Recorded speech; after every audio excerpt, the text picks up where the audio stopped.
अदिति सुबह उठती है तो 11 बज चुके थे और उसकी माँ मिताली उस पर चिल्लाते हुए कहती है, अदिति हद होती है इतने आलस की। तूने समय देखा है 11 बज गए हैं। 1 घंटे के बाद तो दोपहर हो जाती है। ये कोई समय उठने का? कल को ससुराल जाऊंगी तब की तब देखी जाएगी, लेकिन अब से कम तो मैं चैन से उठ सकती हूँ ना।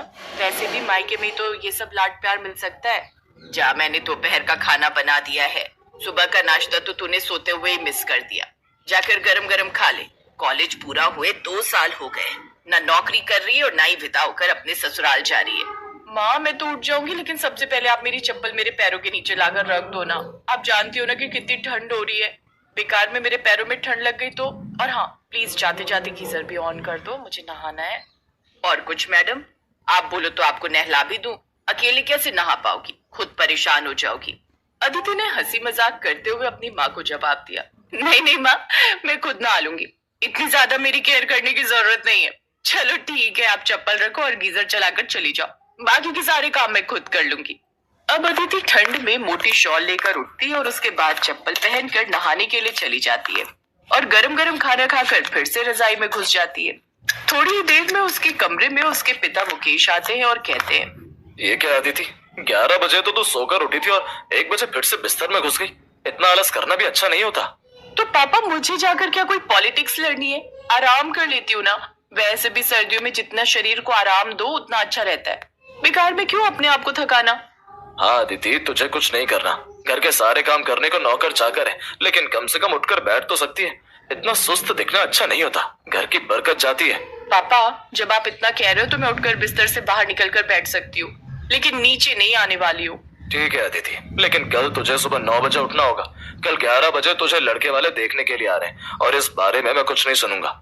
वैसे भी तेरा कॉलेज पूरा हो चुका है, जॉब तुझे करनी नहीं, तो अच्छे घर का रिश्ता है। अब तू शादी करके सेटल हो जा। मुकेश ये बात बोलते हैं और उसके बाद अदिति का जवाब सुने बिना ही वहां से नीचे चले जाते हैं। जिसके बाद अदिति सारा दिन फोन चलाती है और ऐसे ही अपना दिन गुजार देती है। अगले दिन उसकी माँ मिताली उसे सुबह 7 बजे ठंडे पानी के छींटे मारकर जगा देती है और कहती है, बस अदिति, बहुत आलस कर लिया है तूने। तुझे तेरे बाप ने कल ही बता दिया था ना कि आज तुझे लड़के वाले देखने के लिए आ रहे हैं। पहले तो सारी रात उल्लू की तरह फोन चलाती रहेगी और सुबह तेरी नींद नहीं खुलती। चल उठ जा और नहा धोकर तैयार हो जा, वो लोग किसी भी समय आ जाएंगे। माँ, क्यों झूठ बोल रही हो? आपने मुझे पहले ही बताया था कि वो लोग 11 बजे तक आएंगे और आप मुझे सुबह 7 बजे उठाकर बेकार में भाषण सुना रही हो। हर माँ बाप को जो बेटी वाले होते हैं ना, उन्हें ससुराल वालों से झूठ बोलना पड़ता है कि सारा नाश्ता उनकी बेटी ने बनाया है। मैं जानती हूँ कि तू कितनी आलसी है, कि तू तो कुछ बनाने से रही, लेकिन कम से कम नाश्ते को हाथ तो लगा दे ताकि ऐसा ना लगे कि हमने झूठ बोला है।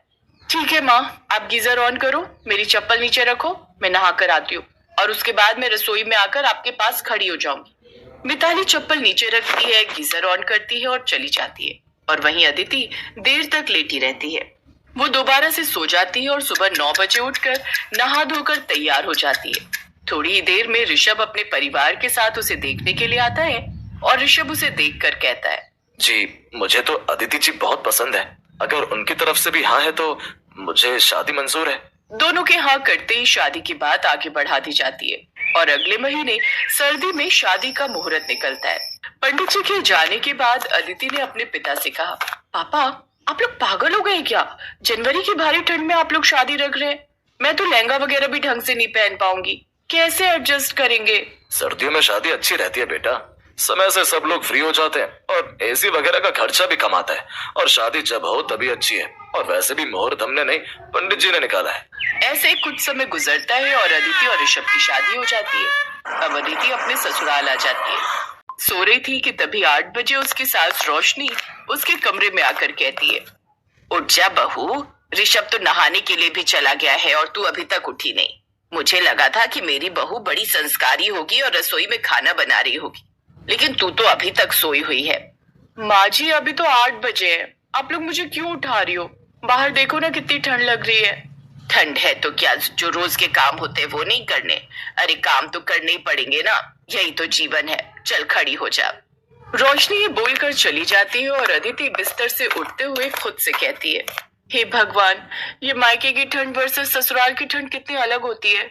मायके में कितना आराम मिलता है, लेकिन ससुराल में तो खाट खड़ी हो गई मेरी। अदिति ये बोलती है और नहा धोकर रसोई में जाती है। ठंड से उसका पूरा शरीर कांप रहा था। तभी उसकी ननद मोना रसोई में आती है और कहती है, भाभी आप तो ऐसे कांप रहे जैसे किसी शादी में जनरेटर चल रहा हो। अरे इतनी ठंड नहीं है, अब तो ठंड बहुत कम हो गई है। ननद जी जरा गौर से देखो, मेरे मुंह से धुआं निकल रहा है और आप कह रही हो कि ठंड कम हो गई है। लगता है आप लोग लोहे के बने हो, आप लोगों को ठंड ही नहीं लगती। लोहे के तो नहीं बने, लेकिन हमारी माँ ने हमें ठंड सहन करना सिखाया है। लग रहा है आपकी माँ ने आपको कुछ ज्यादा ही लाड से पाला है। कोई बात नहीं, मेरी माँ आपको सुधार देंगी। मोना हंसते हुए वहां से चली जाती है, जिसके बाद अदिति सब लोगों के लिए नाश्ता लगा देती है। सब लोग नाश्ता करके चले जाते हैं, जिसके बाद अदिति को ठंड में ठंडे पानी से सारे घर का काम करना पड़ता है। बर्तन मांजते हुए उसके हाथ कांप रहे थे कि तभी रसोई में उसकी सास रोशनी आई और कहने लगी, बहू तू बर्तनों से ज्यादा अपना शरीर हिला रही है। अरे इतनी ठंड तो हो भी नहीं रही जितनी तू कांप रही है। माँ जी आपको नहीं पता, इस लड़की को ससुराल में आकर इतना काम करना पड़े और मायके में उसने कभी एक गिलास भी उठाकर ना रखा हो, उसके लिए कितनी मुश्किल होती है। लेकिन मैं कोशिश तो कर रही हूँ। अदिति ऐसे ही पूरे घर का काम करती है। धीरे धीरे उसे ठंड लगनी बंद हो जाती है। जो अदिति कभी बिना चप्पल के बिस्तर से नहीं उतरती थी, अब वो नंगे पांव पूरे घर का काम किया करती, ठंडे पानी से बर्तन मांज दिया करती। ऐसे 1 महीना गुजर जाता है और जब ठंड बहुत ज्यादा बढ़ जाती है तो रोशनी अदिति के पास आकर कहती है, क्या बात है अदिति बहू, ठंड कितनी हो रही है, बर्तन करने के लिए थोड़ा सा पानी गर्म कर ले। नहीं माँ जी, ये ससुराल की ठंड है, मायके की ठंड होती तो मुझे बीमार कर देती, लेकिन ये मेरा कुछ नहीं बिगाड़ पाएगी। मैं ठीक हूँ, आप मेरी फिक्र मत कीजिए। नहीं माँ जी, ये ससुराल की ठंड है, मायके की ठंड होती तो मुझे बीमार कर देती, लेकिन ये मेरा कुछ नहीं बिगाड़ पाएगी। मैं ठीक हूँ, आप मेरी फिक्र मत कीजिए। ऐसे ही अगले महीने ऋषभ का जन्मदिन होता है और फरवरी का महीना चल रहा था। अदिति के घर वालों को भी जन्मदिन पर बुलाया जाता है। अदिति भागकर ठंड में भी सारे घर का काम कर रही थी। ये देखकर मुकेश ने धीरे से अपनी पत्नी से कहा, देख रही हो हमारी बेटी कितना ज्यादा बदल गई है। पहले जो बिस्तर से नहीं उठती थी, अब भागकर ठंड में सारे घर का काम कर रही है। सच में मायके की सर्दी वर्सेस ससुराल की सर्दी में तो बहुत ज्यादा फर्क होता है। मुझे नाज है अपनी बेटी पर कि उसने अपने ससुराल के सारे काम इतनी आसानी से संभाल लिए हैं। मुकेश को और उसकी पत्नी को अपनी बेटी पर बहुत ज्यादा गर्व होता है। उन्हें लगा था कि शादी के बाद अदिति की वजह से उसके ससुराल वालों की तरफ से उन्हें सुनने को ना मिले, लेकिन सब कुछ बहुत अच्छे से होता है और अदिति धीरे धीरे सब संभाल लेती है और फिर वो कभी भी आलस नहीं करती। जनवरी का महीना था, कड़ाके की ठंड पड़ रही थी। इसी वजह से बच्चों के स्कूल की 15 दिन की छुट्टियां पड़ गई थी। अब ठंड ज्यादा होती थी। सुबह सुबह तो कोमल भी देर से सोकर उठती थी। एक सुबह जब कोमल सोकर उठी तो उसकी सास फोन पर उसकी ननद से बात कर रही थी। अरे हाँ हाँ क्यों नहीं, बच्चों की जब छुट्टियां हो ही गई हैं तो तू रहने के लिए आ जाना, इसमें पूछना क्या है, तेरी भाभी कोई मना थोड़ी करेगी। हाँ हाँ बोल तो दिया, तेरा अपना घर है। कोमल बहू, पूजा थोड़े दिनों के लिए बच्चों के साथ रहने आना चाहती है, बोल रही है कि तुम्हें कोई परेशानी तो नहीं है ना। नहीं नहीं, मुझे कोई परेशानी नहीं है, बोल दीजिए पूजा को आ जाएगी। देखा, मैंने कहा था ना कि बहू को कोई परेशानी नहीं है। चल अब मैं तेरे लिए क्या बनवा दूं खाने में, बच्चे क्या खाएंगे बता दे। छोले भटूरे ठीक है क्या? सोनू बेटा को गाजर का हलवा भी खाना है। ठीक है, फिर वो भी बन जाएगा। अब जल्दी जल्दी नानी घर आ जाओ, ठीक है बेटा। कोमल की सास ने तो बैठे बैठे ऑर्डर करना था। बेचारी कोमल इतनी ठंड में अकेले रसोई में सबसे पहले भटूरे छोले तैयार करती है और उसके बाद गाजर का हलवा। शाम के समय कोमल की ननद अपने बेटे सोनू और बेटी दीपा के साथ कुछ दिनों के लिए रहने आ जाती है। अब जब घर में कोई आ जाए तो भला कोई आराम से कैसे बैठ सकता है, खासकर घर की बहू। पूजा बेटा तू कहाँ जा रही है? यहाँ बैठना कंबल में मेरे पास, कितनी ठंड हो रही है। बच्चों को भी कंबल में बिठा दे। मम्मी भाभी रसोई में थी, मैं सोच रही थी उनके साथ रात के खाने की तैयारी करवा लूं। रहने देना, कभी कभी तो आती है, यहाँ भी काम में लग जाएगी, कर लेगी तेरी भाभी अपने आप। तू मेरे पास बैठ और टीवी देख। रिया बेटा, वो तुम्हारे मामा जी जो गजक लाए थे वो डिब्बा मम्मी के से लेकर आना। मम्मी गजक से याद आया, मैं तो भाभी और बच्चों के लिए कुछ खाने का लाई ही नहीं। क्या करूं, ये ऑफिस में थे, मैं तो कैब से आई हूँ। रास्ते में सोच रही थी कि कोई मिठाई या गजक की दुकान मिल जाए, पर कैब वाले भैया ने कैब रोकी नहीं। कोई बात नहीं, तो इतना क्यों सोचती है, तो अपने मायके ही तो आ रही है, कोई पराए घर नहीं आ रही है। नहीं लाई तो कोई बात नहीं। दादी ये लो, ला दे। पूजा ये खाकर देख कितनी स्वाद है। कुछ भी कह, बहू के मायके वाले चीज बड़ी स्वाद देते हैं। पूजा का पति मनोज आ जाता है। अरे दामाद जी। हाँ, बच्चों के बिना घर पर मन ही नहीं लग रहा था। सोचा मैं भी बच्चों के साथ कुछ दिन यहीं रह लूं। 2 दिन ऑफिस की छुट्टी है। देखा मम्मी, ये भी ना मेरे और बच्चों के बिना अकेले नहीं रह पाते, तभी तो मैं कम आती हूँ। ये तो मुझे भी दिख रहा है। अच्छा आप बैठो, मैं बहू को बोलती हूँ सबका खाना लगा देगी। कोमल रात के 1:30 बजे तक अकेली रसोई में लगी रही। अरे भाभी, आपने तो सारा काम कर लिया, मुझे बुला लेते। कोई बात नहीं, सब हो गया, बस बिस्तर लगाने जा रही हूँ। भाभी आप बुरा ना मानो तो हम आपके कमरे में सो जाए। वो क्या है ना, मनोज को बेड पर सोने की आदत है। हाँ हाँ क्यों नहीं, हम लोग बाहर ड्राइंग रूम में सो जाएंगे। वैसे भी मैं ऐसा ही कुछ करने वाली थी। थैंक यू भाभी। अच्छा मैं कह रही थी, मनोज को ना कॉफी पीकर सोने की आदत है, आप बना दोगे क्या? मैं सबके लिए कॉफी बना देती हूँ। कोमल स्वभाव की बहुत अच्छी थी। वो सबका सम्मान करना जानती थी। घर में रिश्तेदारों में कैसे बात करनी है, कैसे सबको सम्मान देना है, वो उसे अच्छे से आता था। साथ में कोमल सहनशील भी बहुत थी।